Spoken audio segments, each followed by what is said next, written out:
Bonsoir à tous et bienvenue au 19h de la télévision de Burkina. Voici les titres. L'association Djigia Yelen, grâce à l'appui de Save the Children et de RHJS, va exécuter un projet de renforcement de l'offre et de la demande des services d'état civil et de promotion sociale mis en œuvre dans la commune de Koumbia, province du Tuy.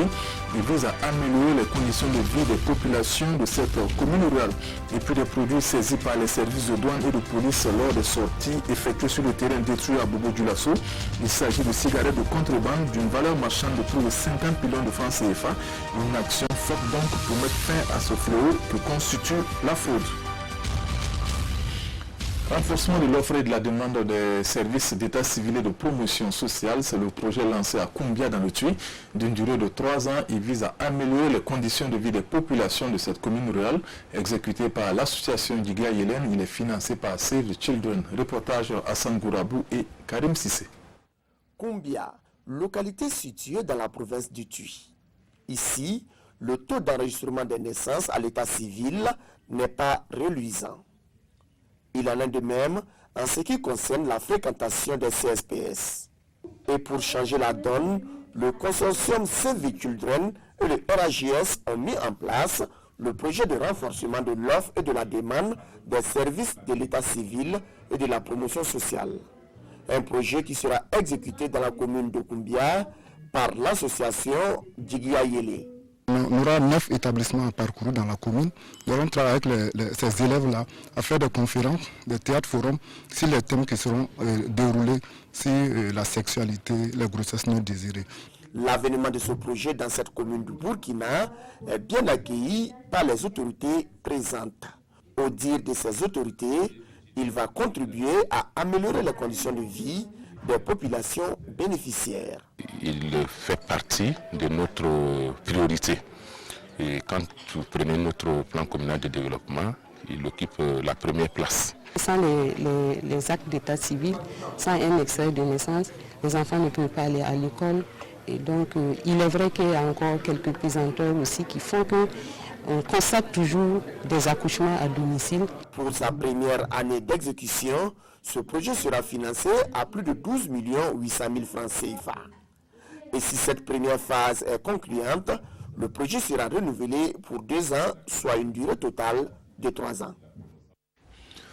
Le bureau régional des transporteurs routiers du Faso a organisé une campagne d'établissement de carte nationale d'identité. L'opération est réalisée au profit des habitants de l'arrondissement 3 de la ville de Ouagadougou. Ce sont en tout plus de 500 CNIB qui seront ainsi établis. Bernard Kombelem ou Moussissé. Dans quelques jours, Bibata sera détentrice de la carte nationale d'identité burkinabé. Ce 6 décembre, elle se fait établir le précieux sésame grâce à l'initiative du bureau régional du centre de l'Union nationale des transporteurs routiers autonomes du Faso, UNATRAF. Nous sommes des acteurs du transport. Nous faisons du Burkina et hors du Burkina. Et nous avons vu l'importance de la pièce d'identité. Des fois même, nous avons des transporteurs qui se font retourner par manque de pièces d'identité hors du Burkina et qui revient forcément, qui amène ces mêmes passagers-là au Burkina parce qu'ils n'ont pas de pièces.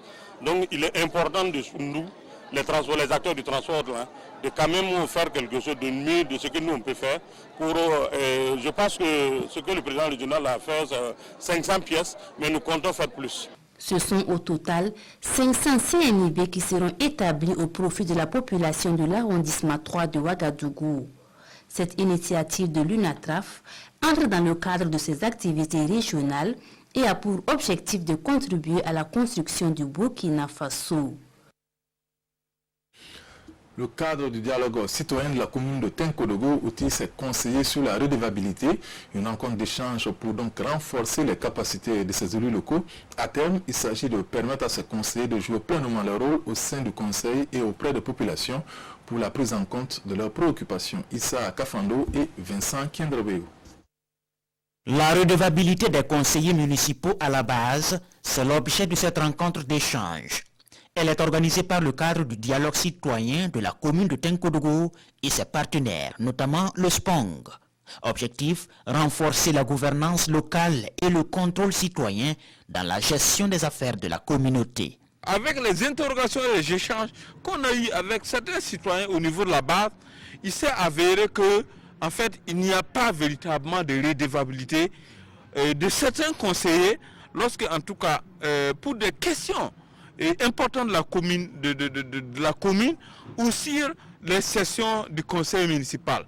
C'est pour cela qu'aujourd'hui, nous avons jugé qu'en tout cas, il est important que nous échangeons ensemble avec 35 conseillers de la commune pour voir comment on peut améliorer les conditions, en tout cas, de participation et de redevabilité pour un effet ou un grand impact à la base. C'est une activité que nous saluons fort et nous sommes très contents déjà de voir que les acteurs à la base s'organisent.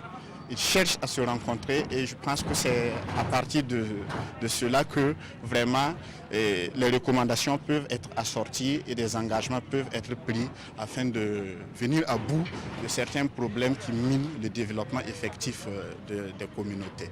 Permettre donc à ces élus locaux de jouer pleinement leur rôle lors des sessions du conseil municipal et auprès de la population à la base, c'est tout le sens de cette initiative du cadre de dialogue citoyen de la commune de Tinkodogo. La coordination régionale des associations pour la promotion des personnes handicapées a célébré en différé la journée mondiale des personnes handicapées. La célébration a eu lieu à Orodara sous le thème de la sensibilisation des autorités et des prestataires de services pour l'accessibilité physique des personnes handicapées aux différents services et bâtiments. Lamine Karantao, Amadou Lugué.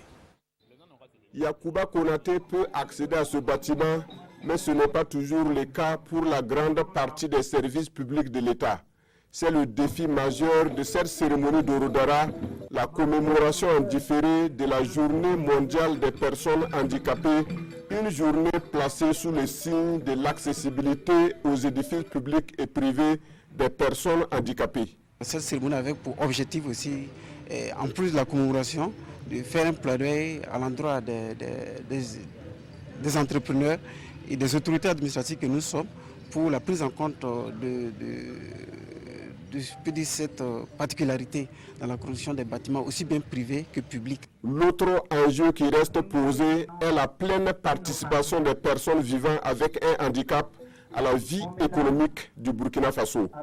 Selon l'OMS, l'Organisation mondiale de la santé, il y a 15% de la population qui présente un handicap. C'est vrai, au niveau du Burkina, c'est 1,2 lors du dernier recensement en 2006, mais la réalité est autre au niveau du communautaire. Maintenant, il y a les besoins spécifiques des personnes handicapées auxquels nous devons répondre.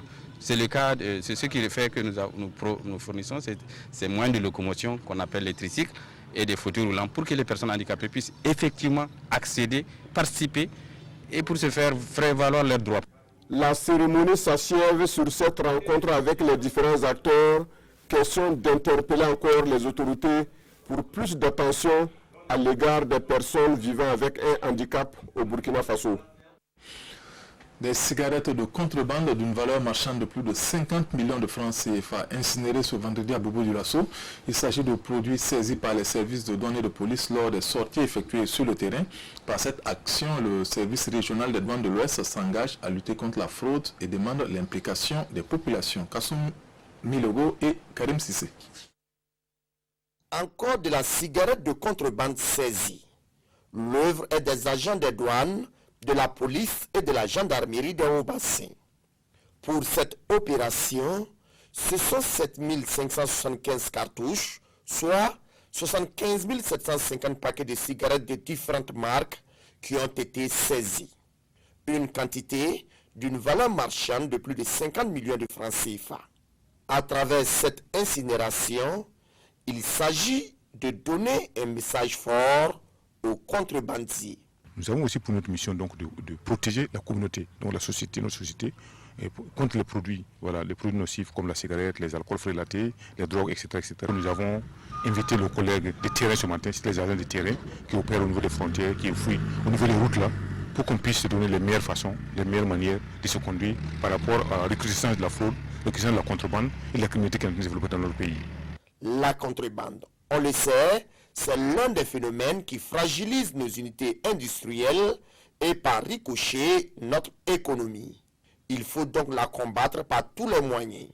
Un combat qui nécessite l'implication de tous. Au dire du directeur régional des douanes de l'Ouest du Burkina, cette opération a été une réussite grâce à la collaboration de la population. La musique pour clore cette édition, dédicace de l'album de l'artiste Sly Doumbia. Cet album, son deuxième, comporte 6 titres. Il a été présenté à la presse au 4 décembre à Ouagadougou en présence de Nomba Kouda et Oumar Zombre. Nakatae, ou ce n'est pas encore le moment. C'est le titre de l'album de l'artiste Sly Doumbia. Pour son deuxième album, Yacouba Sorgho, de son vrai nom, s'exprime ici sur des questions d'actualité et des thèmes sociaux.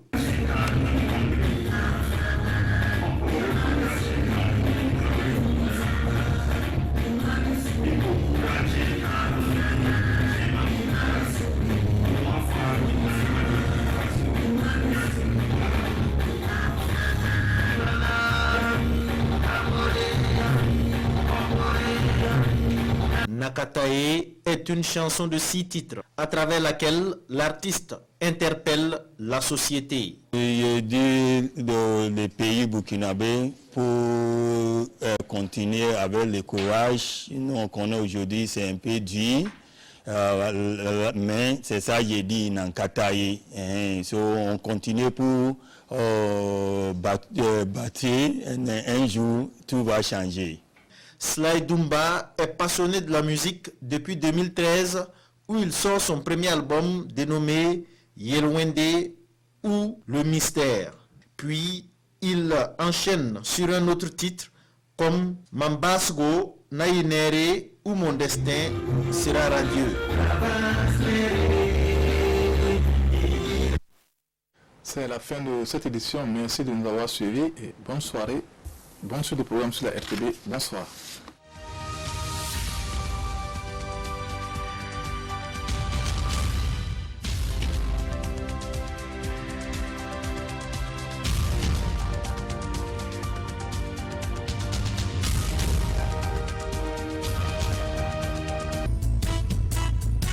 Yimbuidu, Tenga Gan Bandam Sotorin, Tenga Gan Bandamba, Burkina Faso, Sud-Nomni, Tenga Gan Bandamba, Burkina Faso, Tiragnam, Tenga Gan Bandamba, Nyam Yaton Sete, La Gata, Tuni, Nyam